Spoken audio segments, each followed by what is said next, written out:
Hey team, it's Dr. George here in Melbourne, Australia. Here in Melbourne, Sydney, across the world, London, within Europe, within America, there have been recommendations for people to wear masks as protection against the coronavirus. Now today I wanted to talk about some options when it comes to creating masks or buying masks to protect yourself. Now, there are many crafty people out there, and that is a fantastic thing. So if you're sewing masks, there's a number of options available. One of my favorite designs is the Olsen mask. So the thing about the Olsen mask is that it goes over the nose as well as under the chin.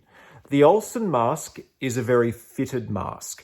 And sometimes there's lots of different patterns, including ones where you can insert a filter inside there to change. This is another style of Olsen mask as well. So the thing about an Olsen mask is that fit is really important. It has to fit across the nose and it has to fit along the chin.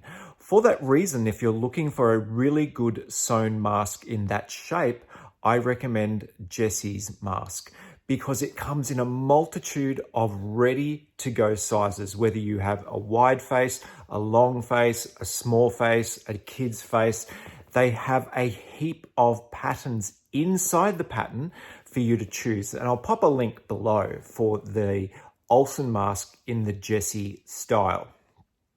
Now, there's lots to choose from, but the other one that I like, if you're making a lot of masks to fit many people, you want to be able to accommodate as many different face shapes as possible.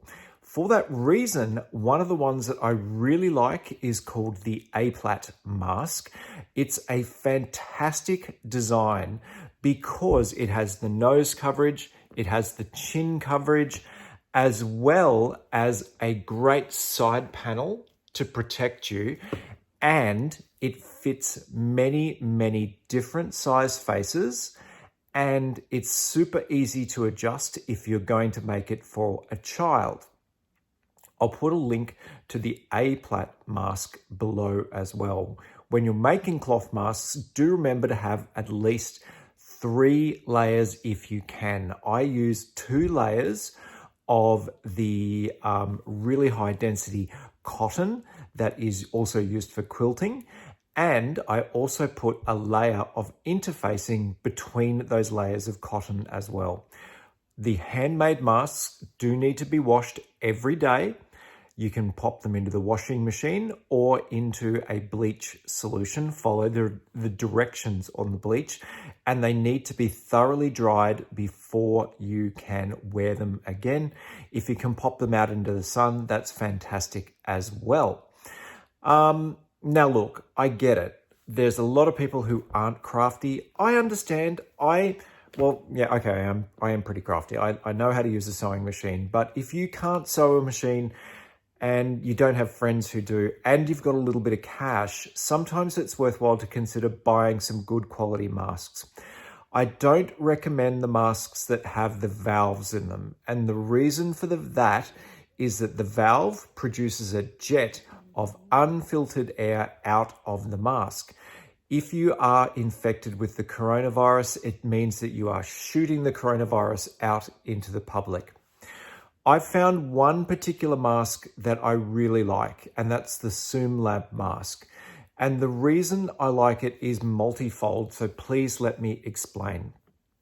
The first thing is that it is a very good quality mask. It's FDA approved in the United States as a surgical device. This is a very reassuring thing for me. It has a lovely fit. Fits neatly over the nose, it fits neatly under the chin with the good side coverage that I was talking about. The interesting thing is it's a different technology.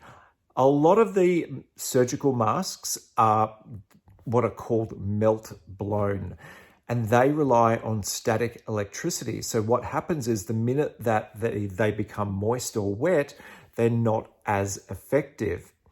The SoomLab masks actually have this really interesting nanofiber system that is still effective at filtering even when it's moist. In addition to that, it can be sanitized, cleaned, and reused up to 10 times with no reduction in its ability to filter. For me, that was the kicker because it means, one, I'm not producing more medical waste, and two, I'm saving. If I'm going to pay $3 for a mask, the advantage is that if I get to wear it 10 times, 30 cents a day, much cheaper than a standard surgical mask. So that's what works for me. I understand it's not for everybody though, but I'll pop a link below if you're interested. There's a discount code as well. I think it's get-the-discount, and you will get a discount. If you need them fast, they're delivered via DHL to most places of the world, the UK, the United States, as well as Australia and Asia as well. And they don't charge for the shipping. That worked out really, really well for me. I'm personally using them in my own workplace, and I've been giving them to my colleagues as well, because I want them to stay safe as well. By far, though, the most important thing to remember is that masks are only a tool when it comes to the coronavirus. It's still very, very important. Wash your hands. Wash your hands before you eat. Wash your hands before you touch your face. Wash your hands after you've been to the bathroom. Wash your hands after you come in. This is a very, very important thing because if you have coronavirus on your hands, you don't want to get it inside your body. Remembering that you need to use soap and water for 20 seconds whilst doing that. If you don't have access to water, you can use alcohol-based hand sanitizer as well. Physical separation is still important. You need to keep at least 1.5 meters apart, or 6 foot if you're using imperial. It is important. That physical separation makes a big, big difference. If you are in an enclosed space where it's not possible to physically distance, please wear a mask.